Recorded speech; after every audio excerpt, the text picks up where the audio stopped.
नमस्कार साथियों, infusion notes के यूट्यूब चैनल पर आपका स्वागत है। यह सेशन रहेगा 25 अक्टूबर 2023 इंडिया करंट अफेयर्स का। इस सेशन में जितने ही इंडिया करंट अफेयर्स से संबंधित महत्वपूर्ण प्रश्न बन रहे हैं साथियों, उन पर मैं आपके साथ चर्चा करूंगा। साथ ही उन प्रश्नों से जुड़े जो भी महत्वपूर्ण तथ्य होंगे उनकी भी जानकारी मैं आपके साथ साझा करूंगा। और उसके बाद अंत में अपने 5 महत्वपूर्ण क्वेश्चन जनरल साइंस के भी देखेंगे। तो साथियों, इस सेशन को पूरा देखिएगा और आपको पसंद आए तो इसे लाइक व शेयर जरूर कीजिएगा। इन्फ्यूजन नोट्स के यूट्यूब चैनल को लाइक व सब्सक्राइब कीजिएगा, अपने दोस्तों में भी शेयर कीजिएगा। शुरुआत करेंगे साथियों पहले क्वेश्चन से। पहला क्वेश्चन आपके सामने है। आपसे पूछा गया है, सुप्रीम कोर्ट ने सरकारी अथॉरिटी को सीवर सफाई के दौरान कर्मचारियों की मौत होने पर परिजनों को कितनी मुआवजा देने का आदेश है दिया है। इंपॉर्टेंट क्वेश्चन है रहेगा आगामी प्रतियोगिता परीक्षा के लिए। आपसे पूछा गया है कि सुप्रीम कोर्ट ने हाल ही में जो सरकारी अथॉरिटी है उनको सीवर सफाई के दौरान कर्मचारियों की जो मौत हो जाती है उसके बाद उनके परिजनों को कितनी मुआवजा सहायता राशि के तौर पर देने का आदेश दिया है। तो आंसर होगा 30 लाख रुपए। कितना? 30 लाख रुपए की सहायता राशि देने की है जो सुप्रीम कोर्ट ने सरकारी जो अथॉरिटी है उनको आदेश दिए हैं। इसके दौरान साथियों ये तो मृत्यु होने पर है। इसके अलावा अगर कोई स्थायी विकलांगता भी आ जाती है सफाई के दौरान तो उसको 20 लाख रुपए दिए जाएंगे। उसको 20 लाख रुपए दिए जाएंगे। यानी स्थायी विकलांगता पे कितने दिए जाएंगे? स्थायी विकलांगता पर 20 लाख रुपए दिए जाएंगे। स्थायी विकलांगता पर 20 लाख रुपए दिए जाएंगे। और अन्य विकलांगता के लिए है जो 10 लाख रुपए दिए जाएंगे। यानी इसके 3 कैटेगरी डिवाइड है जो सुप्रीम कोर्ट के द्वारा की गई है। यानी मौत हो जाएगी तो उसके परिवार को सहायता के तौर पर 30 लाख रुपए दिए जाएंगे। इसके अलावा अगर सफाई के दौरान स्थायी विकलांगता आ जाती है तो 20 लाख रुपए दिए जाएंगे। और इसके अलावा अन्य प्रकार की अगर कोई विकलांगता होती है तो उसे 10 लाख रुपए दिए जाएंगे। इंपॉर्टेंट क्वेश्चन रहेगा साथियों, पूछा जा सकता है आपसे। आगे बढ़ेंगे। अगला क्वेश्चन आपसे पूछा है, एशियाई पैरा गेम्स 2023 में अवनी लेखरा ने शूटिंग में कौन सा मेडल जीता है। तो आंसर है स्वर्ण जीता है। मोस्ट इंपोर्टेंट क्वेश्चन रहेगा आगामी प्रतियोगिता परीक्षा में साथियों, 2 नंबर देके जाने वाला क्वेश्चन रहेगा। आपसे पूछा है, एशिया पैरा गेम्स 2023 में अवनी लेखरा ने शूटिंग में कौन सा मेडल जीता है। जो एशिया पैरा गेम्स 2023 है उनका आयोजन कहाँ हो रहा है वो भी अपने को पता होना चाहिए। चीन में इसका आयोजन है। चीन में आयोजन हो रहा है। कहाँ हो रहा है? तो आंसर होगा चीन में इसका आयोजन हो रहा है। ये भी अपने को पता होना चाहिए। इससे पहले साथियों जो एशियाई गेम्स हुए थे, 19वें एशियाई गेम्स हुए थे, उसका आयोजन भी चीन में किया गया था। तो ये राजस्थान की है अवनी लेखरा। इन्होंने R2 10 metre air rifle standing SH1 श्रेणी में है जो गोल्ड जीता है। इंपॉर्टेंट है, पूछा जा सकता है कि अवनी लेखरा ने एशियाई पैरा गेम्स 2023 में कौन सा पदक जीता। तो आपका आंसर होना चाहिए स्वर्ण पदक जीता। किस में जीता? तो शूटिंग में जीता। कौन सी में? SH1 श्रेणी में इन्होंने गोल्ड जीता। अब ये अवनी लेखरा है, इनका संबंध भी पूछा जाए तो आपका आंसर होना चाहिए इनका संबंध है जो राजस्थान से रहेगा। इनका संबंध कहां से रहेगा? राजस्थान से रहेगा। अब जो ये एशियाई पैरा गेम्स 2023 थे साथियों, इसमें ध्वजावाहक कौन थे वो भी अपने को पता होना चाहिए। तो ध्वजावाहक थे पारुल परमार और अमित सरोवा थे। कौन थे? ध्वजावाहक थे पारुल परमार और अमित सरोवा थे। ध्वजावाहक थे पारुल परमार और अमित सरोवा थे। इंपॉर्टेंट क्वेश्चन है, पूछा जा सकता है कि अवनी लेखरा ने एशियाई गेम्स 2023 में कौन सा पदक जीता। तो आंसर हो जाएगा गोल्ड जीता। और ध्वजावाहक जो प्रोग्राम था, ओपनिंग थी, उसमें ध्वजावाहक भारत की तरफ से कौन थे। तो आंसर होगा पारुल परमार और अमित सरोवा थे। आगे बढ़ेंगे। अगला क्वेश्चन आपसे पूछा है कि हाल ही में हार्वर्ड लॉ स्कूल द्वारा DY चंद्रचूड़ को कौन से पुरस्कार से सम्मानित किया गया। तो आंसर होगा वैश्विक नेतृत्व पुरस्कार से सम्मानित किया गया। मोस्ट इंपोर्टेंट क्वेश्चन है आज के दिन का साथियों, पूछा जा सकता है आपसे। हाल ही में हार्वर्ड लॉ स्कूल द्वारा DY YI चंद्रचूड़ को कौन से पुरस्कार से सम्मानित किया गया? तो आंसर होगा वैश्विक नेतृत्व पुरस्कार से इन्हें सम्मानित किया गया। ये कौन है? भारत के मुख्य न्यायाधीश हैं। और कौन से क्रम के हैं? तो 50वें क्रम के मुख्य न्यायाधीश हैं। इन्हें हार्वर्ड लॉ स्कूल द्वारा वैश्विक नेतृत्व पुरस्कार है जो प्रदान किया गया है। ये भारत के 50वें मुख्य न्यायाधीश हैं। ये वर्तमान में मुख्य न्यायाधीश हैं। इंपॉर्टेंट है, पूछा जा सकता है आपसे। आगे बढ़ेंगे। अगला क्वेश्चन आपके सामने है कि हाल ही में किसने national cooperative for exports limited का शुभारंभ किया? आपसे पूछा है हाल ही में किसने national cooperative for exports limited का शुभारंभ किया? तो आंसर होगा किसके द्वारा किया गया? तो आंसर होगा अमित शाह जी के द्वारा किया गया। किसके द्वारा किया गया? तो आंसर होगा अमित शाह जी के द्वारा किया गया। इंपॉर्टेंट है, पूछा जा सकता है। कब किया गया ये भी अपने को पता होना चाहिए साथियों। तो 23 अक्टूबर को किया गया था। कब किया गया था? तो आंसर होगा 23 अक्टूबर को अमित शाह जी के द्वारा। कहां पर किया गया ये भी अपने को पता होना चाहिए। नई दिल्ली में किया गया था। कहां किया गया था? नई दिल्ली में किया गया था। कब किया गया था? 23 अक्टूबर को किया गया। किसके द्वारा किया गया? अमित शाह जी के द्वारा। किसका? National cooperative for exports limited का शुभारंभ है जो अमित शाह जी के द्वारा किया गया। नई दिल्ली में किया गया। कब किया गया? तो आंसर होगा 23 अक्टूबर को किया गया। इंपॉर्टेंट क्वेश्चन है, पूछा जा सकता है आपसे। आगे बढ़ेंगे, अगले क्वेश्चन पर बात करेंगे। अगला क्वेश्चन आपके सामने है, हाल ही में संयुक्त सैन्य अभ्यास हरिमाऊ शक्ति भारत और किस देश के बीच शुरू हुआ है? हाल ही में संयुक्त सैन्य अभ्यास कौन सा? हरिमाऊ शक्ति अभ्यास भारत और किस देश के बीच शुरू हुआ? तो आंसर होगा मलेशिया। भारत और मलेशिया के बीच है जो शुरू हुआ है। कौन सा? संयुक्त सैन्य अभ्यास हरिमाऊ शक्ति अभ्यास है जो भारत और मलेशिया के बीच से शुरू हुआ है। इस अभ्यास का आयोजन 23 अक्टूबर से लेकर 5 नवंबर तक किया जाएगा। यानी इसका आयोजन है जो 23 अक्टूबर से लेकर 5 नवंबर तक किया जाएगा। 5 नवंबर तक किया जाएगा। कब से कब किया जाएगा?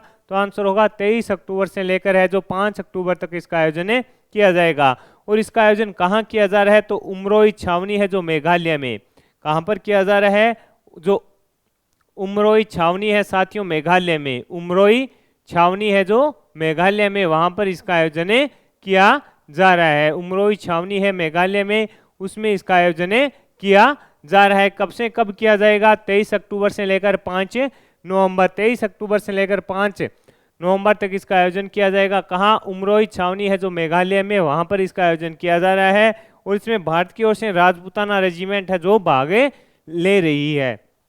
भारत की ओर से इसमें कौन भाग ले रहा है? तो आंसर होगा राजपूताना रेजिमेंट है जो भाग ले रही है। मोस्ट इंपॉर्टेंट क्वेश्चन है, पूछा जा सकता है। आगे बढ़ेंगे, अगला क्वेश्चन आपके सामने है। आपसे पूछा गया है कोटक महिंद्रा बैंक के नए सीईओ कौन बने हैं? तो आंसर होगा अशोक वासवानी जी बने हैं।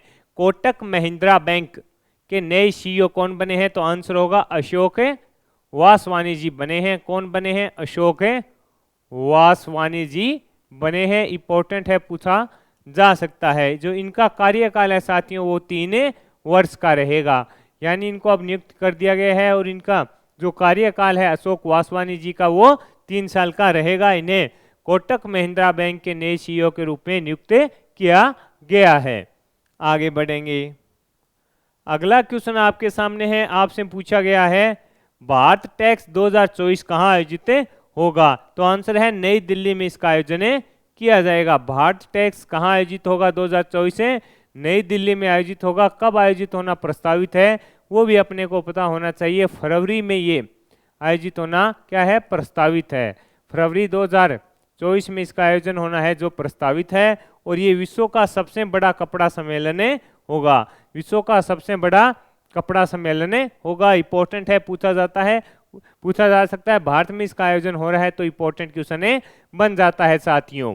आगे बढ़ेंगे, अगले क्वेश्चन पर बात करेंगे। अगला क्वेश्चन आपसे पूछा है हाल ही में अबू धाबी मास्टर्स बैडमिंटन 2023 का महिला एकल का खिताब किसने जीता? तो आंसर होगा उन्नति हुड्डा ने जीता है। इंपॉर्टेंट लगा लेना साथियों।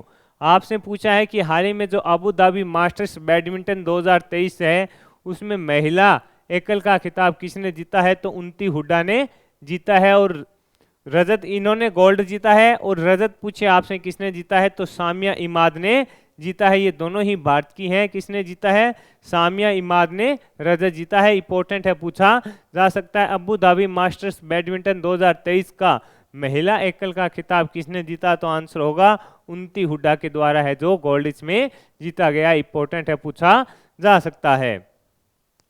आगे बढ़ेंगे, अगले क्वेश्चन पर बात करेंगे। अगला क्वेश्चन है कि हाल ही में बिशन सिंह बेदी का निधन हो गया, इनका संबंध किससे था, तो ये क्रिकेटर थे साथियों। कौन थे, क्रिकेटर थे बिशन सिंह बेदी जी। ये क्रिकेटर थे और भारतीय टीम के कप्तान भी रहे थे। इनका जन्म है जो 25 सितंबर 1946 को हुआ था। 25 सितंबर 1946 को इनका जन्म में हुआ था। 25 सितंबर 1946 को इनका जन्म में हुआ था। इन्होंने 67 टेस्ट मैच खेले थे भारत की ओर से, उसमें 264 विकेट भी इन्होंने प्राप्त किए थे। पूछा जा सकता है, कई बार जो चर्चित निधन होते हैं उससे पूछा जा सकता है कि इसका जैसे पूछ ले आपसे बिशन सिंह बेदी का निधन हो गया था, इनका संबंध किस खेल से था, तो आपका आंसर होगा क्रिकेट से इनका संबंध था। आगे बढ़ेंगे, अगला क्वेश्चन आपके सामने है। प्रथम भारतीय का नाम बताइए जो बिम्सटेक के महासचिव बने हैं। यानी आपसे पूछा गया है कि प्रथम भारतीय का नाम बताइए जो बिम्सटेक है उसके महासचिव बने हैं, तो आंसर होगा इंद्रमणि पांडे। आंसर क्या होगा, इंद्रमणि पांडे हैं जो इसके बने हैं। इंद्रमणि पांडे जी हैं जो इसके महासचिव बने हैं, प्रथम भारतीय हैं। इंपॉर्टेंट है, पूछा जा सकता है। बिम्सटेक जो कंपनी है bay of Bengal initiative for multi sectoral technical and economic corporation है, इसके कंपनी है बिम्सटेक, इसके बने हैं। और ये पहली बार है जो किसी भारतीय को इसमें क्या बनाया गया है, महासचिव बनाया गया है। किसे बनाया गया है, इंद्रमणि पांडे को बनाया गया है। इंपॉर्टेंट क्वेश्चन है, पूछा जा सकता है आपसे।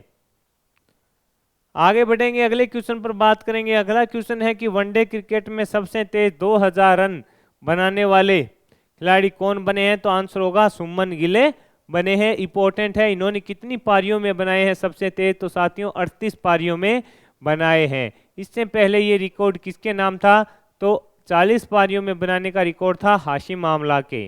हाशिम आमला के नाम ये रिकॉर्ड था। तो ये हाशिम आमला के नाम रिकॉर्ड था, ये अफ्रीका के थे। और अभी सुमन गिल ने 2000 रन बनाए हैं 38 पारियों में, यानी वो सबसे तेज 2000 रन बनाने वाले खिलाड़ी हैं जो बन गए हैं वनडे क्रिकेट में। ये भी अपने को पता होना चाहिए। तो साथियों ये थे current affairs, India current affairs के महत्वपूर्ण मैंने क्वेश्चन जो बन रहे थे वो आपके साथ शेयर किए। इसके अलावा जो महत्वपूर्ण तथ्य आपसे पूछे जा सकते हैं उनकी भी जानकारी साझा की। अब अपने 5 महत्वपूर्ण क्वेश्चन जनरल साइंस के देखेंगे। आपको एक ही सेशन में साथियों करंट अफेयर्स से भी अपडेट हो जाते हो और साथ ही जनरल साइंस से भी अपडेट हो जाते हैं। ये पांचों के पांचों महत्वपूर्ण क्वेश्चन होते हैं, एनसीईआरटी की पुस्तकों में से इसको तैयार किया जाता है। पहला क्वेश्चन आपसे पूछा गया है, नैनो द्रव्यों का सर्वाधिक महत्वपूर्ण गुण क्या होता है, तो इनमें घर्षण होता है, वो सर्वाधिक महत्वपूर्ण गुण इसका माना जाता है। आगे है, नैनो टेक्नोलॉजी का जनक किसे माना जाता है, तो आंसर होगा रिचर्ड फिनमैन को माना जाता है। नैनो टेक्नोलॉजी का जनक किसे माना जाता है, आंसर होगा रिचर्ड फिनमैन को माना जाता है। आगे बढ़ेंगे, भारत में नैनो विज्ञान और प्रौद्योगिकी मिशन की शुरुआत है जो कब की गई थी, तो आंसर होगा 2007 में। आपसे पूछा है भारत में नैनो विज्ञान और प्रौद्योगिकी जो मिशन है उसकी शुरुआत है जो कब की गई थी, तो आंसर होगा 2007 में इसकी शुरुआत की गई थी। ये भी अपने को पता होना चाहिए। यानी नैनो विज्ञान और प्रौद्योगिकी मिशन है जो उसकी शुरुआत कब की गई थी, तो आंसर होगा 2007 में इसकी शुरुआत की गई थी।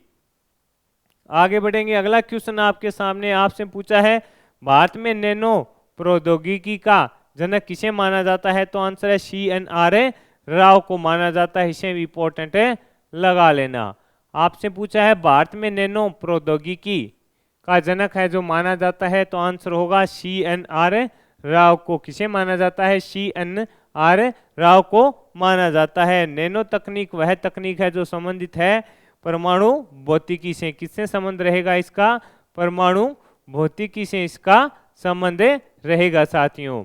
आपसे पूछेगा, सीधा का सीधा क्वेश्चन है, नैनो तकनीक है, इसका संबंध किस तकनीक से रहेगा? जो तकनीक है वह संबंधित है किसे? परमाणु तकनीक से इसका संबंध रहेगा।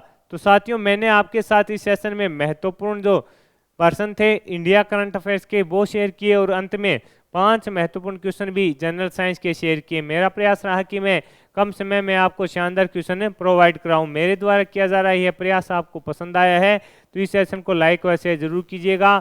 इन्फ्यूजन नोट्स के यूट्यूब चैनल को लाइक और सब्सक्राइब कीजिएगा। इसे अपने दोस्तों में जरूर शेयर कीजिएगा। धन्यवाद साथियों।